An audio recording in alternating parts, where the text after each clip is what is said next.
Euh, Nous allons continuer les présentations avec Sophie Karl, qui est enseignante chercheuse dans l'équipe astrophysique de laboratoire à l'Institut de physique de Rennes. Elle va nous faire un témoignage d'une physicienne en France. Elle va parler des parcours et réalités du métier. Elle va répondre aux questions, par exemple, quelle est la place des physiciennes en France aujourd'hui, en s'appuyant sur son parcours académique et professionnel. Voilà. Sophie Karl, c'est à toi. Bien, bonjour à tous. Merci au comité scientifique de m'avoir invité pour présenter mon témoignage. Alors je vous avoue, c'est une première parce que d'habitude, dans les conférences, il y a toujours des lignes de physique. Ben là, il n'y en aura pas. Donc j'espère que ça va bien se passer, sauf que ça ne fonctionne pas. Non. Ah, ça passe pas? Non, ça passe pas. Alors attendez. Alors là, ça vient d'ordi, ça s'affiche. Pourtant. Bah, D'accord, ça marche. Ça fonctionne. Ok. Donc, en préparant cette intervention, c'est bien parce que j'ai appris beaucoup de choses. Et je me suis posé la première question, c'est qu'est-ce qui m'avait donné envie de devenir physicienne? Et là, des souvenirs sont remontés. Le premier souvenir, c'est que j'ai eu la chance de pouvoir contempler des ciels étoilés sans pollution lumineuse dans le sud de la France, assez régulièrement, je dois dire. Et cet état un petit peu contemplatif de la nature a participé à observer cette nature et me poser des questions, déjà toute jeune. Un autre souvenir, c'est la littérature, notamment un livre qui m'a beaucoup marqué, qui est Une brève histoire du temps de Hawkins, que j'avais lu quand j'avais 15-16 ans, et qui m'a aussi permis, avec des mots qui étaient accessibles au grand public, à voyager en physique et à me poser des questions sur l'univers et sa structure. Et puis aussi, j'oublie pas mon parcours au collège et au lycée, notamment avec des enseignants, des enseignantes de physique, qui m'ont appris à aimer cette matière, pas que celle-ci, mais en tout cas, le système éducatif français a vraiment participé à me donner ce goût pour la physique et pour faire de la physique. Alors, si je vous parle de modèles féminins pour la physique, peut-être, enfin certainement, vous connaissez tous deux au moins prix Nobel, Marie Curie et sa fille, qui ont à elles trois cumulé 3 prix Nobel en physique et en chimie. Par contre, en général, quand je pose la question sur la dernière prix Nobel française, peu de gens connaissent son nom. Et c'est étonnant parce que c'est quand même un prix très prestigieux dans le domaine des sciences. Et Madame L'Huillier, qui l'a reçu en 2023, est assez peu connue du grand public. Donc on peut se poser la question de comment ces modèles et ces noms féminins doivent venir jusqu'aux jeunes filles qui décident de leur avenir et d'éventuellement faire de la physique. Et ces noms de Marie Curie et d'Irène Joliot-Curie, je les ai entendus personnellement que dans les premières années à l'université. À mon époque, on ne donnait pas, ou très rarement, des noms de scientifiques femmes en physique dans les cours, au collège ou au lycée. Et donc, le modèle pour devenir physicienne, peut-être on le trouve ailleurs, et je trouve que c'est assez dommage. Alors moi, je me suis posé la question d'où ça me venait, et à l'époque, je me suis posé la question au cinéma. Est-ce que j'avais vu des héroïnes physiciennes dans les films, dans la télévision, dans les séries télévision, et je me suis souvenue d'une série que peut-être ceux de ma génération connaissent, X-Files, et où il y avait 2 héros, dont à pied d'égalité, c'est-à-dire qu'il y avait un héros et une héroïne, et cette héroïne, elle était vraiment très logique, cartésienne, très, j'allais dire, déjà scientifique. C'est un médecin, si mes souvenirs sont bons. Et je trouvais qu'elle avait un personnage qui sortait du lot dans le panorama télévisuel de l'époque, où on mettait en avant une femme, encore une fois, avec des qualificatifs qui étaient réservés, ou qui sont encore malheureusement réservés à la gente masculine, c'est-à-dire les notions de cartésianisme, de logique, imparable. Et elle avait dans cette série un rôle aussi prédominant que son collègue masculin. Mais à l'époque, moi j'étais déjà en thèse, donc c'était pas ça qui m'avait poussée à faire de la physique. Hein. Et ce personnage de Scully a d'ailleurs été étudié dans un rapport qui montrait que oui, ça participe à promouvoir les sciences, et les sciences entre guillemets dures auprès des jeunes filles dans notre société. Alors, ce choix de faire de la physique, il est déterminant, et il est déterminé au collège et même avant, comme on a vu dans l'intervention de ce matin. Et au lycée, ce qui est quand même incroyable, c'est qu'on constate que lorsque les jeunes filles choisissent des spécialités scientifiques, elles sont moins nombreuses à choisir la physique. Ça, c'est un constat, et qui date de 2023, donc qui est assez récent. Et pourtant, quand on prend le bac S, qui est un bac scientifique, on s'aperçoit que celles qui choisissent cette filière réussissent aussi bien que les garçons et ont de meilleurs résultats que les garçons, puisqu'elles ont plus de mentions bien et très bien. Alors, ces séries S, bien sûr, recouvrent une disparité importante, puisque dedans, vous avez des spécialités de biologie, de mathématiques et de physique. Et on sait que ces sciences ne sont pas tous... les jeunes filles ne se dirigent pas vers ces sciences toutes de la même manière. On sait qu'en physique, il y en a beaucoup moins, même si on ne s'explique pas pourquoi.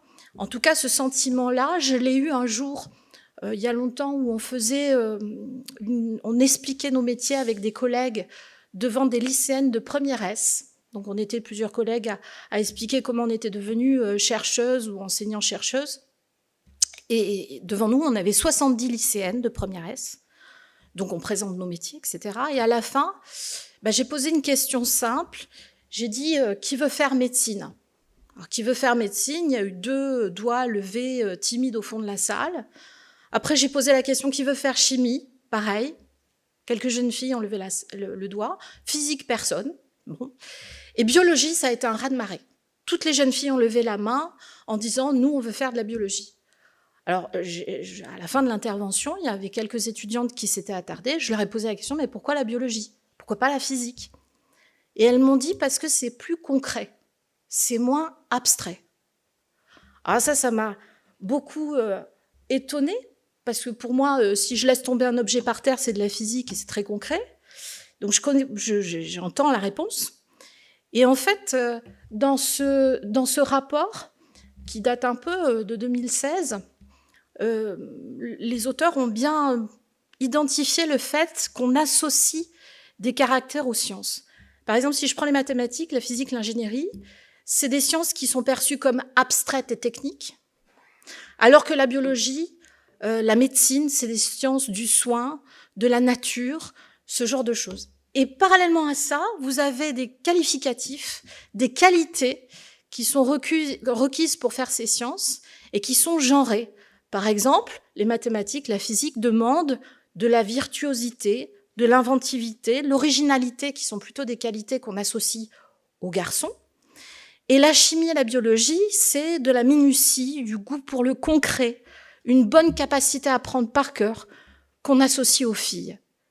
Et donc c'est déjà culturellement une façon de diriger les gens vers des boîtes prédestinées où, en tant que fille, tu auras plus facilement de quoi t'épanouir dans la biologie, alors que pour un garçon, ça sera plutôt les mathématiques. Donc ça a été beaucoup mieux dit que ça ce matin, mais ça rejoint le même constat. Alors, en ce qui me concerne, j'étais assez naïve, j'étais dans ma bulle. Moi, je me posais pas ces questions-là au collège ou au lycée. Je me disais pas, tiens, je suis minutieuse, donc je vais plutôt aller vers la biologie ou pas. En fait, j'hésitais entre plusieurs domaines. 4 pour être précise. La biologie, la médecine, les beaux-arts et la physique. Bon. Et parfois, c'est une rencontre, c'est une réflexion, c'est un moment qui vous fait choisir. En tout cas, pour moi, c'est ce qui s'est passé. J'avais un copain qui faisait une prépa de biologie, il me parlait de disséquer des grenouilles. Et moi, ça m'a carrément dissuadée de faire de la biologie. Donc c'est ridicule maintenant avec le recul, mais ça a été un choix. Pour la médecine, c'était plutôt un choix de... J'avais peur de l'erreur médicale.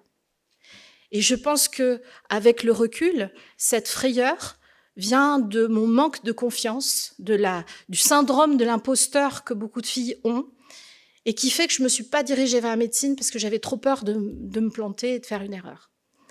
Les Beaux-Arts, eh bien, les Beaux-Arts, c'est juste une personne proche qui est ma mère, qui est une personne que j'aime infiniment et qui m'aime, qui m'avait dit « mais fais d'abord ta physique, tu feras tes Beaux-Arts après », ce qui est complètement ridicule, on ne fait pas 2 cursus enchaînés comme ça.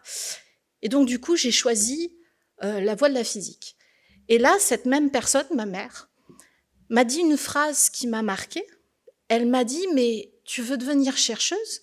Mais comment tu vas faire à t'occuper de ta famille, de ta maison et de tes enfants ?»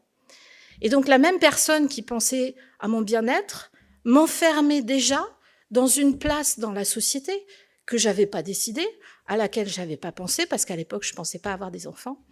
Et donc, j'ai pris conscience, à ce moment-là, peut-être, un peu tardivement, vous allez me dire, que, en fait, la pression en France, elle est autour. Elle n'est pas sur le choix de la matière. Elle est sur la société qui vous regarde faire ce choix.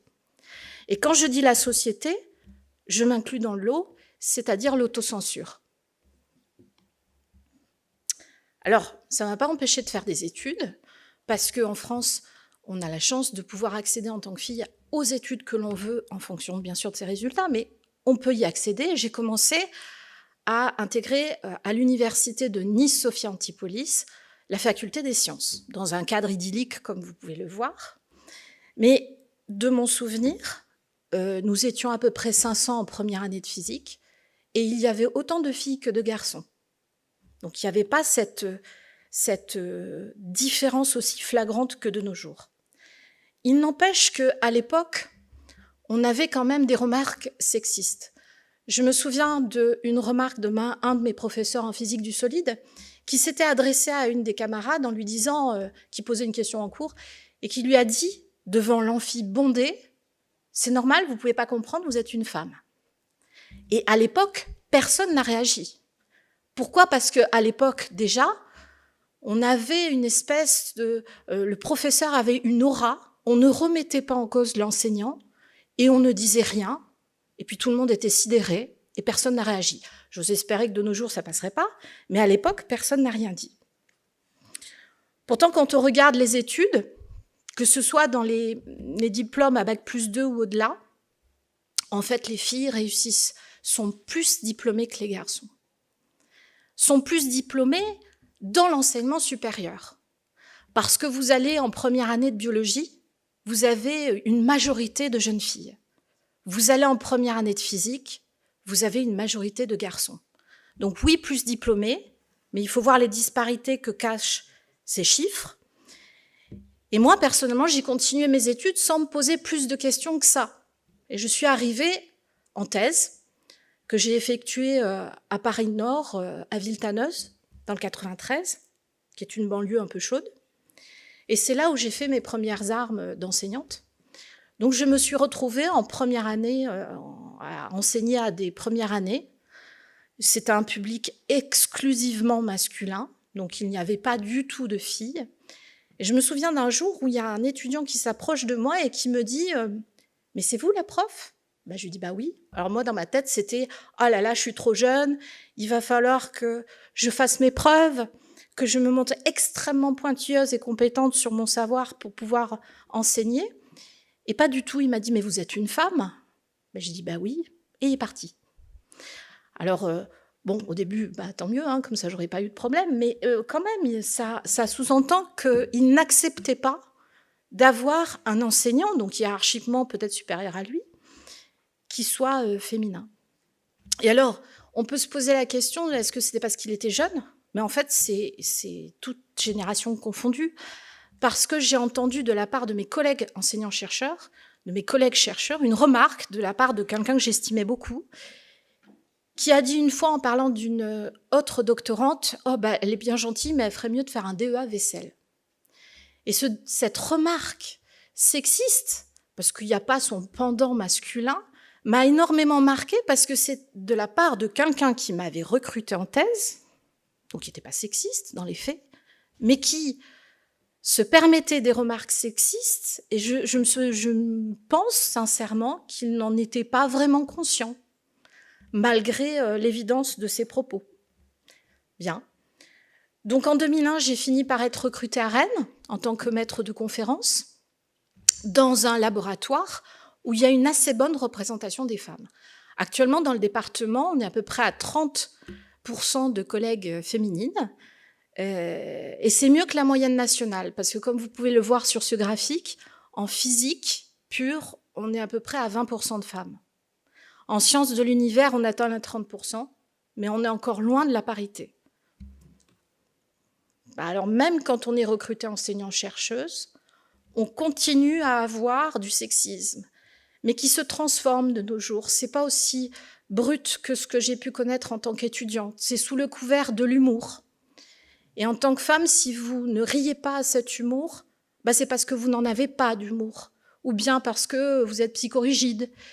Et donc, par exemple, je me souviens de ce moment où on était en commission de spécialistes, on devait recruter un enseignant-chercheur pour 1 an de CDD, et on cherchait un assesseur parmi les gens qui étaient présents pour plier les papiers, pour faire le vote à bulletin secret, etc.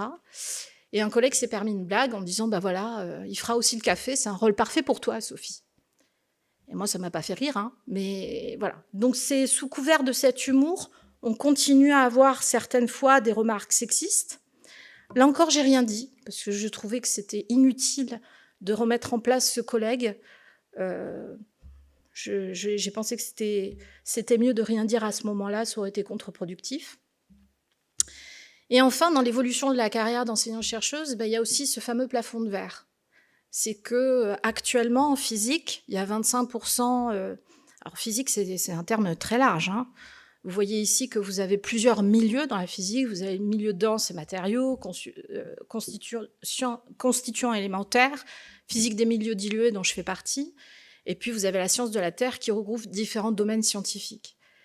Eh bien, ce que l'on peut considérer comme une évolution de carrière normale, c'est-à-dire de passer de maître de conférence à professeur d'université, les chiffres montrent que vous avez beaucoup moins de femmes qui deviennent professeurs d'université en proportion qu'elles ne le sont maîtres de conférence.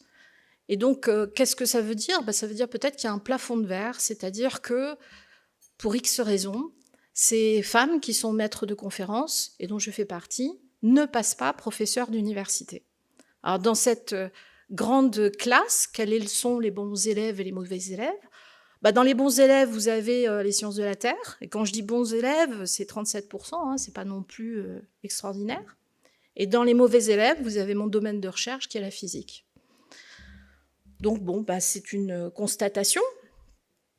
Il n'empêche que quand on a la chance de participer à des événements qui font appel au grand public, où on côtoie le grand public, et comme par exemple le Village des Sciences, qui est organisé régulièrement, auquel on participe régulièrement, ou alors les Yeux au ciel, qui est aussi une manifestation régulière, on présente nos expériences. Donc là, vous avez une photo de ma salle d'expérience avec mon dispositif expérimental, et j'ai la chance de pouvoir l'expliquer, et expliquer mon métier et ce que je fais au quotidien. Et là, dans le public, il y a autant d'hommes que de femmes. Il y a autant de jeunes hommes que de jeunes filles. Et donc, c'est bien dommage de ne pas retrouver ça dans les études. Alors, pas retrouver ça dans les études, encore une fois, c'est aussi cette pression de la société qu'on met sur les épaules des jeunes filles. J'ai recueilli autour de moi quelques témoignages de collègues, dont certaines sont ici. Par exemple, Amélie, qui m'a dit moi, une fois, j'ai dit que je travaillais à l'université, et on m'a dit comme secrétaire. Et ça rejoint une remarque que moi un témoignage que j'ai même vécu. C'était un jour, quelqu'un a appelé, un homme a appelé au laboratoire. J'ai décroché, bonjour, Université de Rennes, laboratoire de physique. Je peux parler à un vrai chercheur ? C'est-à-dire que la personne ne pouvait pas concevoir que je sois chercheuse en tant que femme. Et donc, encore une fois, ces remarques-là, elles sont régulières dans le temps, de toute génération et toujours autour de nous. Et une qui récemment m'a particulièrement marquée, c'est le témoignage de Lucille, une collègue CNRS, qui a assisté une fois un jour à cette phrase, enfin ce témoignage. Il y avait une collègue à elle, chercheuse étrangère, une fille extrêmement brillante, très compétente, qui prenait peut-être un peu trop la lumière par rapport à ses collègues. Et donc, dans la conférence, il y a un homme qui s'est exclamé, pas publiquement, hein, de manière discrète, mais quand même, Lucile l'a entendu. De toute façon, elle est hystérique, comme toutes les femmes à ce niveau dans notre domaine. Et j'ai trouvé ça assez violent, parce que le terme hystérique, c'est un terme qui est quand même assez féminin. Et donc, plutôt que de dire « Oh là là, quelle femme compétente », pour cacher sa médiocrité, sa propre médiocrité, il a préféré discréditer cette femme avec des arguments complètement subjectifs. Ça n'a vraiment aucun fondement scientifique dans une conférence scientifique, dans un milieu professionnel. Bref, moi je continue à faire mon bonhomme de chemin. La physique, si je peux convaincre les gens de vous dire que c'est un sujet d'étude qui n'est pas genré, qui ne fera pas, contrairement à d'autres études scientifiques, quand vous étudiez la physique, c'est de la physique, voilà, il n'y a pas ni de femelle ni de mâle d'un côté, ça vous absorbe la tête, ça n'empêche que vous pouvez quand même construire une vie familiale, personnelle, épanouie, tout en étant chercheuse. Et donc, pas plus tard que lundi, je me suis amusée à utiliser l'intelligence artificielle pour savoir comment était représentée la physicienne. Alors l'intelligence artificielle, ce sont des outils dont tout le monde entend parler maintenant. Comment ça marche? Ce sont des outils qui se nourrissent de toutes les datas qu'on trouve sur Internet. C'est-à-dire que vous avez des milliards et des milliards de données qui nourrissent ces outils et ils en extraient, ils arrivent à générer une image simplement avec un prompt très simple. Donc j'ai tapé un prompt très simple, j'ai mis une physicienne dans son laboratoire. J'ai essayé d'être hyper neutre. Et voilà ce que m'ont sorti les principales IA. Alors c'est peut-être pas celle à laquelle vous pensez, ChatGPT, mais c'est pas la meilleure pour les images. Donc j'en ai pris une série. Premier constat, c'est que toutes ces femmes sont en blouse blanche, avec des lunettes. Elles sont toutes blanches de peau, et elles sont toutes jeunes. Et en plus, c'est que des chimistes. Donc déjà, la physicienne, elle est invisible. Elle n'existe pas. Quand on parle d'une femme scientifique, au mieux, c'est une chimiste. J'ai rien contre les chimistes, hein, mais bon, c'est pas le même domaine. Et j'ai fait, bien sûr, la même chose pour les hommes. J'ai tapé un physicien dans son laboratoire. Alors là, j'ai eu plus de diversité. D'abord, il y avait des hommes jeunes, des hommes vieux. Ils étaient tous en blanche, en blouse blanche. Ils étaient tous chimistes, ça c'est voilà. Mais il y avait quand même plus de minorités représentées. Ils n'étaient pas tous blancs. Après, je me suis posé la question sur effectivement cette couleur de tempe blanche ou de cheveux gris qui, pour moi, est un trait de l'expérience. Donc peut-être une personne très compétente que je ne retrouvais pas quand j'ai tapé une physicienne dans son laboratoire. Donc ça veut dire que même les outils que nous fabriquons ont des biais. Alors c'est un domaine qui est en train d'être étudié et corrigé, mais les biais qui entourent la physicienne, les biais qui sont issus de notre culture, de la société en général, même parmi les gens qui sont proches de vous et qui vous aiment, ils sont en plus renforcés par les outils que produisent notre société et qui finalement exercent une pression sur les jeunes filles. Et je pense sincèrement qu'un des premiers obstacles pour les jeunes filles à faire de la physique, c'est l'autocensure. Et qu'à partir du moment où ces jeunes filles prennent conscience de cette autocensure, eh bien, elles pourront s'épanouir dans une voie qui est la physique et devenir physicienne. Voilà, je vous remercie.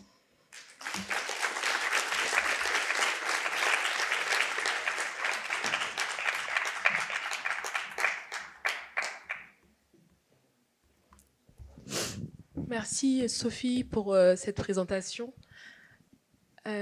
J'ai une question, je vais commencer avant de donner la parole aux autres.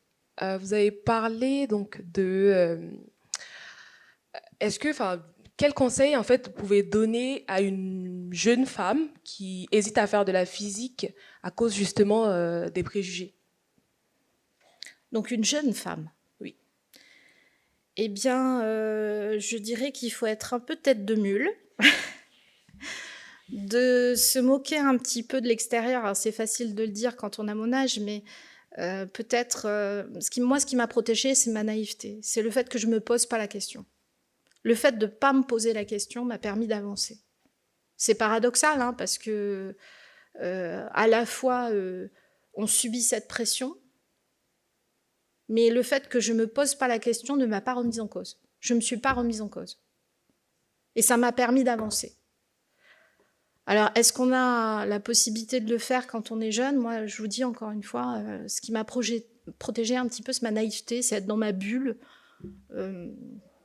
Et ça m'a permis d'avancer sans plus me remettre en cause que ça. Après, il y a des fois, on est un peu stoppé dans son chemin, parce que les oppositions sont tellement fortes qu'on est obligé quand même de se poser la question, à un moment donné. Mais moi, c'est arrivé au-delà du bac, pendant mes études scientifiques à l'université, donc j'étais déjà sur les rails. Voilà, c'était déjà gagné. Alors un conseil, oui, être un peu testadure. Merci.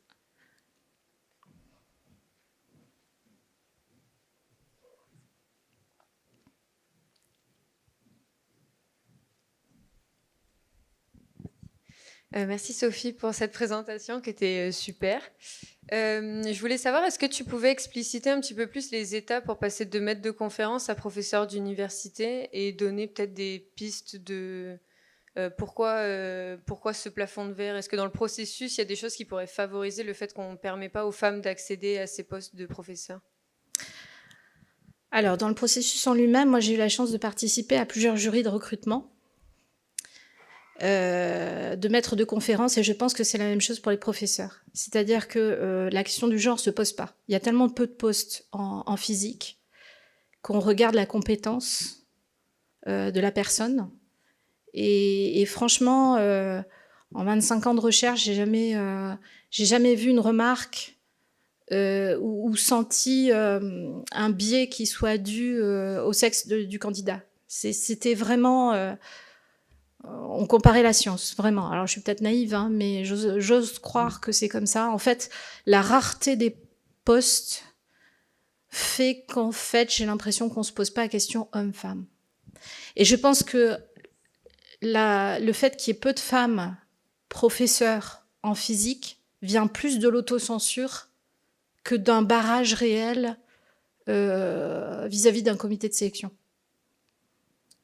Donc tu penses que c'est parce que les femmes postulent pas qu'en fait elles n'ont pas les postes de professeurs? Oui, alors pour rappeler, c'est que quand on est enseignant-chercheur à l'université, donc on est engagé comme maître de conférence.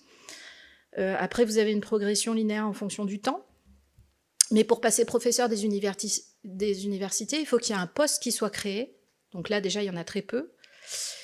Et dans votre domaine, si possible. Et vous avez un concours.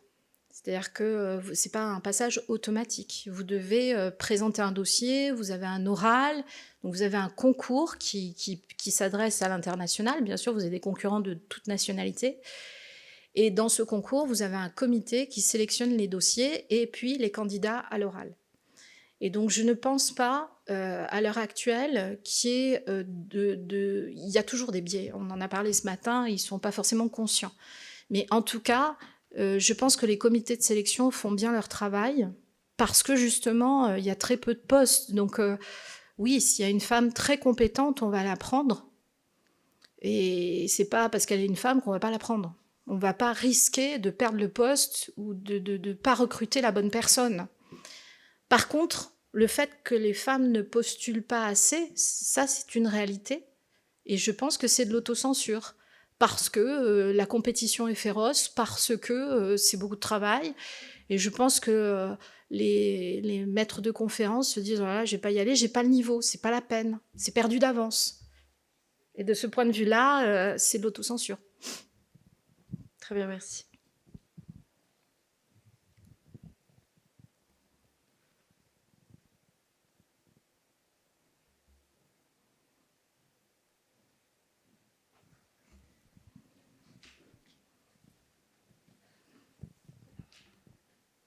Merci beaucoup pour votre présentation.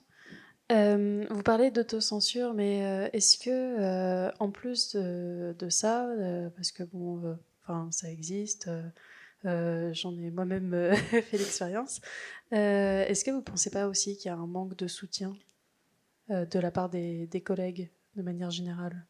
Enfin, on va plus. Moi, je l'ai remarqué, donc je suis en informatique. Pas forcément pour le poste de professeur, mais est-ce que vous ne pensez pas que peut-être on va plus pousser les hommes à aller chercher les promotions plutôt que les femmes? Je pense, alors en physique, de ce que je connais, en fait, peu de collègues, hommes ou femmes, parlent de leur envie de promotion. C'est quelque chose qui est un peu tabou. Et en fait, et ça, c'est pas genré. Et je pense qu'il y a assez peu de collègues qui disent, enfin, on n'est pas, ça marche pas comme ça. Enfin, en tout cas, de mon point de vue, d'après mon expérience professionnelle, c'est pas un collègue qui va vous pousser à postuler. C'est vraiment de votre propre initiative. Et j'ai rarement entendu un collègue envers un collègue homme ou femme dire « Oh, tu devrais y aller, c'est pour toi. » Voilà. Après, maintenant, quand vous construisez votre dossier, je pense que j'aurai pas de problème à trouver du soutien pour éventuellement relire, mais encore une fois, ça se fait pas. On s'appuie pas sur les collègues pour une promotion. Notamment si on envisage la carrière de professeur d'université comme quelqu'un qui est capable de diriger des choses ou d'avoir une certaine aisance à synthétiser son travail, à le présenter et à prendre des responsabilités. Donc à ce moment-là, on est capable de faire tout seul, comme un grand ou comme une grande, son dossier et de présenter une promotion. Donc je n'ai pas l'impression qu'il y ait un vrai problème de ce point de vue-là, qui soit genré, j'entends. Maintenant, c'est vrai que comme la compétition est féroce, à partir du moment où vous vous déclarez prête à obtenir, à postuler pour le concours, j'imagine que là, mais ce soit un homme ou une femme, c'est pareil. Hein. On va peut-être entendre des collègues dire « mais non, mais t'as pas le niveau » ou « mais non, c'est trop tôt pour lui » ou voilà, ce genre de remarques déplaisantes. Mais ça, pas plus pour un homme que pour une femme, d'après ce que moi j'ai vécu dans mon labo.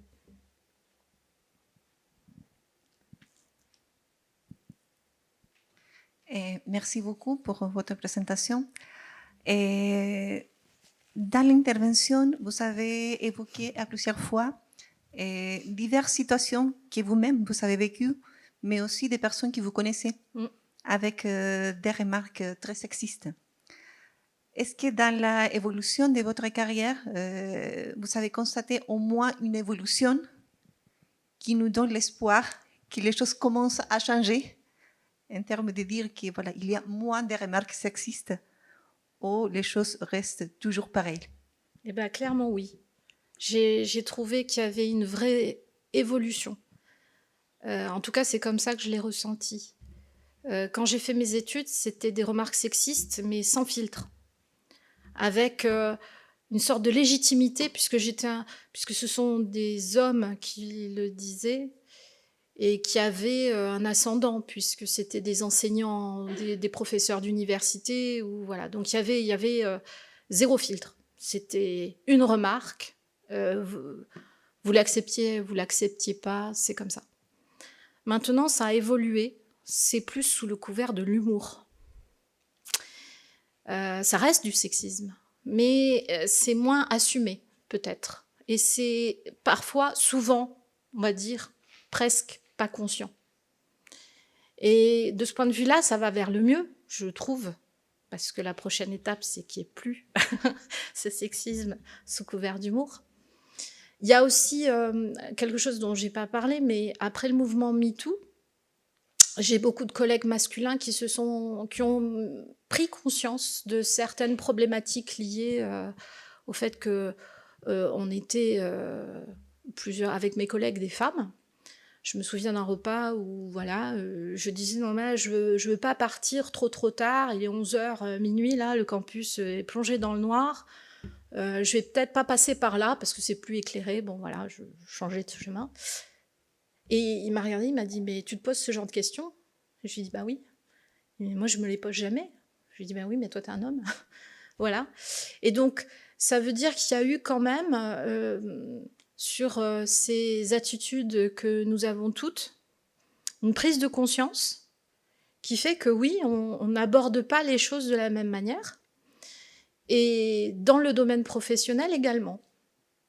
Et si moi, à l'époque, quand je soulevais une bride en inox pleine de 30 kilos, je mettais un point d'honneur à pas demander de l'aide, parce qu'on m'aurait dit, bah, tu vois, t'es pas faite pour la physique, hein, c'est lourd, c'est une bride pleine en inox.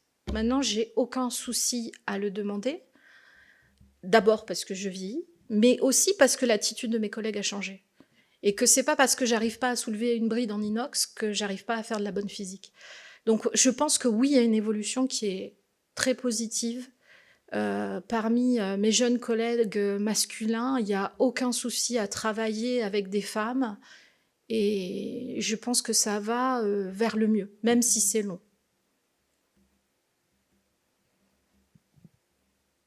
Oui, merci Sophie pour ton intervention. J'ai trouvé très intéressante. Enfin, je me suis pas mal reconnue dans ton parcours. Je voulais juste mettre un tout petit bémol par rapport à l'accession au poste de professeur. Enfin, je pense qu'il y a le problème de l'HDR avant, parce que pour pouvoir prétendre au poste de professeur, il faut quand même passer l'HDR. Et je pense réellement, alors peut-être pas en physique, mais je pense qu'à l'échelle de l'université, les femmes la passent peut-être un peu plus tard, ou enfin le parcours peut-être moins facilement ce dernier diplôme qui permet d'accéder. Donc il y a une autocensure qui, bien sûr, une fois qu'on a l'HDR, peut-être que voilà, il n'est plus sur un pied égalitaire, mais je pense que le passage de l'HDR, j'ai pas les chiffres en tête et je pourrais pas trop. Je les connais pas non plus. Mais je pense qu'il y a des vraies différences de retard en fait à l'accession à ces postes de professeurs. Du fait d'un retard aussi dans le passage de l'HDR qui n'est pas tout à fait la même, je pense, pour les femmes et pour les hommes. Je connais pas les chiffres pour l'âge à laquelle, en moyenne, les femmes passent leur habilitation à diriger les recherches, qui est une sorte d'examen très franco-français d'ailleurs, et qui est obligé pour passer professeur des universités.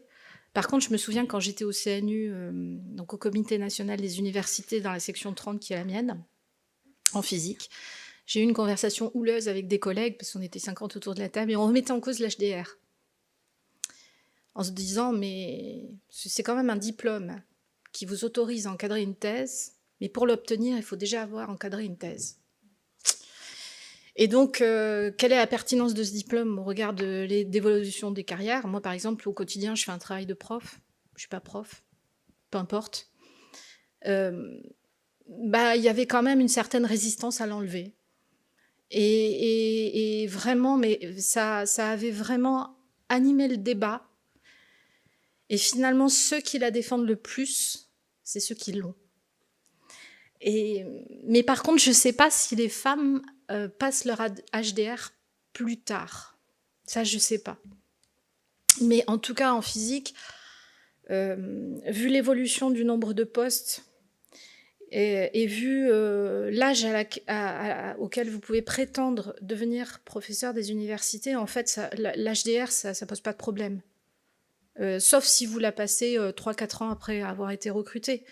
Mais en règle générale, comme il n'y a pas de poste, personne ne se précipite. Et quand vous passez votre HDR beaucoup plus tard, il n'y a aucun souci pour la passer.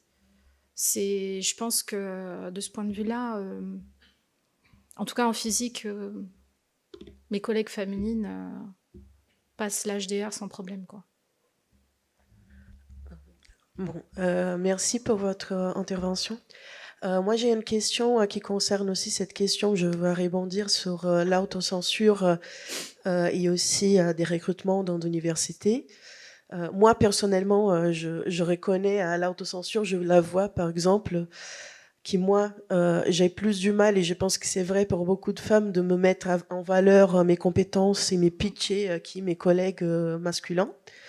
Mais aussi, je me demande, bon, vous parlez de recrutement, qui dans les processus de recrutement en soi, il n'avait pas de discrimination de genre, mais je me demande si pour postuler à ces types à un poste de maître conférence, de prof ou même pour des promotions, si il n'a pas une question préalable à ça pour des femmes. Donc, par exemple, pour la question de la double journée, la charge mentale, etc., et qui vont aussi alors affecter d'une façon générale leur production scientifique, je peux dire des productions, ou de s'en douter, de prendre plus de responsabilités, etc., à cause de tout ça.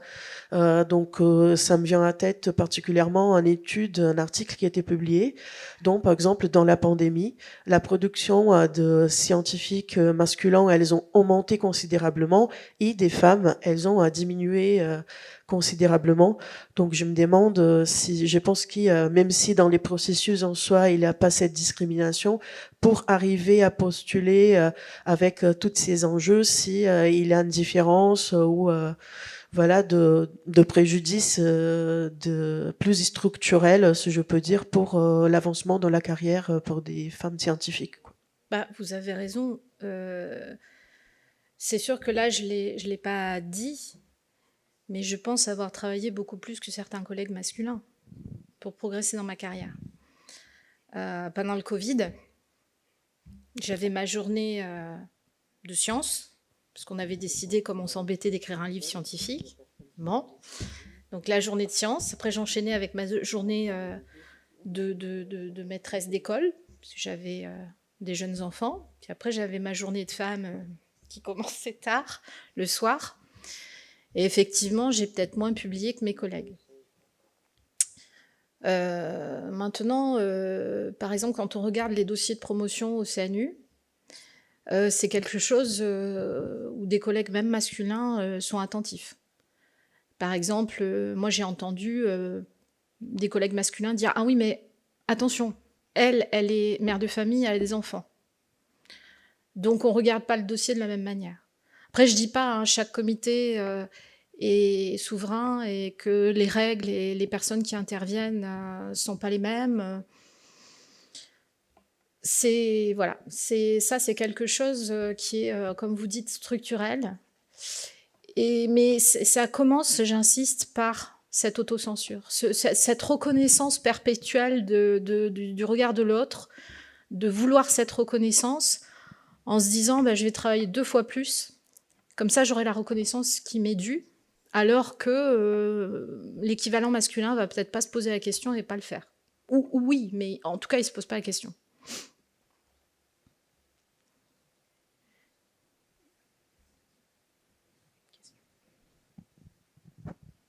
Merci beaucoup de votre exposé. Donc, en fait, moi, je voulais juste faire une précision sur l'habilitation à diriger les recherches. En fait, j'ai plusieurs questions que j'aurais à vous poser, mais peut-être je ne veux pas monopoliser l'attention. L'habilitation à diriger les recherches est donnée au moment où vous commencez à pouvoir diriger des recherches.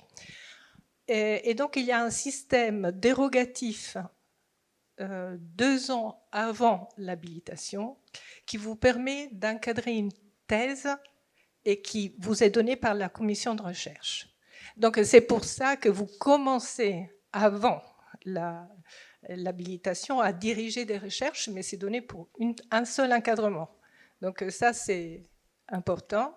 Et deuxième chose, moi j'ai fait partie pendant 10 ans de la commission qui s'occupait des HDR, de l'habilitation à diriger les recherches.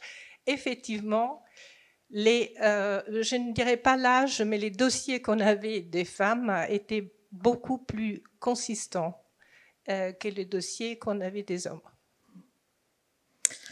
Oui, vous avez. Alors, je sais. Hein, après, il faut replacer dans le contexte d'un laboratoire. On sait que les financements dépendent aussi du nombre d'HDR dans les laboratoires. Donc, on pousse les gens à passer des HDR. Et en fait, cet HDR, il y a une légitimité, alors que se mettent les chercheurs sur la tête, hein, comme vous dites. Il faut d'abord avoir de l'expérience pour pouvoir constituer un dossier HDR. et pouvoir postuler. Et c'est ce seuil d'expérience qui varie d'un homme à une femme, peut-être. C'est-à-dire qu'à partir de quand on estime qu'on est suffisamment apte à diriger des recherches. Et donc, je vois la nouvelle génération se poser moins de questions que peut-être ma génération, parce que les jeunes femmes se disent aptes à diriger les recherches beaucoup plus tôt dans leur carrière que nous, qui attendons vraiment beaucoup pour se dire on est aptes à diriger des recherches. On a déjà encadré 1 thèse, 2 thèses, 3 thèses, avec dérogation ou pas, parce que souvent dans les dossiers pour le CNU, on met encadrement non officiel. En fait, la petite subtilité, c'est que vous encadrez une thèse de manière non officielle ou officielle, et vous le mettez dans votre dossier, et ça le valorise. Parce que quand vous encadrez une thèse non officiellement, vous l'encadrez quand même au quotidien. Et donc, ce genre de dossier, voilà, c'est aussi une façon de constituer son expérience. Mais je pense que c'est de l'autocensure de ce niveau-là, c'est-à-dire qu'on attend vraiment, en tant que femme scientifique, d'être vraiment très très prête, trop prête peut-être par rapport à certains collègues masculins. Si je peux juste intervenir sur une chose, moi j'ai vraiment des problèmes à entendre le mot autocensure. Je ne sais pas ça, je vous entends parler de ça, donc je ne voudrais pas vraiment monopoliser l'attention sur ce problème. Je dirais plutôt censure que autocensure. Alors, je ne sais pas si je me suis bien exprimée. Pour moi, l'autocensure, c'est moi qui me censure. C'est pas l'entourage, ni c'est pas des collègues qui me disent c'est trop tôt, n'y va pas, ou tu n'as pas les compétences pour. C'est pas une règle officielle administrative ou je ne sais quoi émise par le CNU qui m'empêche. C'est moi toute seule dans mon coin qui me dit non, mais j'y arriverai pas.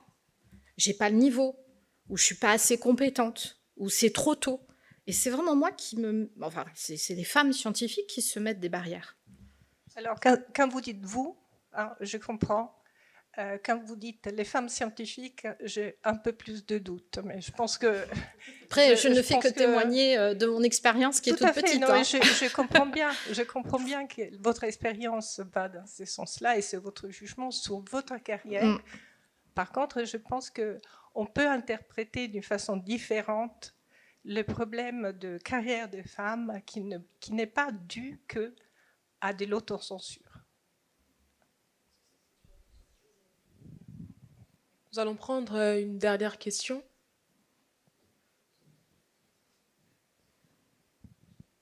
Merci. D'abord, merci pour tout ce témoignage très riche. Merci pour ce témoignage. Je voulais juste rebondir sur ce qu'a dit la collègue précédemment. Et je pense qu'elle voulait exprimer, je vous imaginais, c'est que le mot autocensure, qui aussi me dérange depuis le début de la présentation, il implique une sorte de responsabilité individuelle de la personne. Alors que ce que vous essayez de dire, c'est ce que j'ai l'impression, c'est qu'il y a quand même une responsabilité collective de la société, du poids de la société, et c'est là où le mot autocensure, voilà, il individualise et responsabilise la personne alors qu'elle est victime de justement la censure de la société. Je pense que c'est ça que voulait dire la collègue, et ce qui a dérangé, j'ai l'impression, dans plusieurs questions des personnes. D'accord, si oui, ça peut éclairer le propos de pourquoi le mot autocensure dérange. Oui, Merci. oui, tout à fait. Pour moi, l'autocensure est une conséquence de la pression qu'on a autour de nous. Et en fait, je rejoins tout à fait ce que vous dites.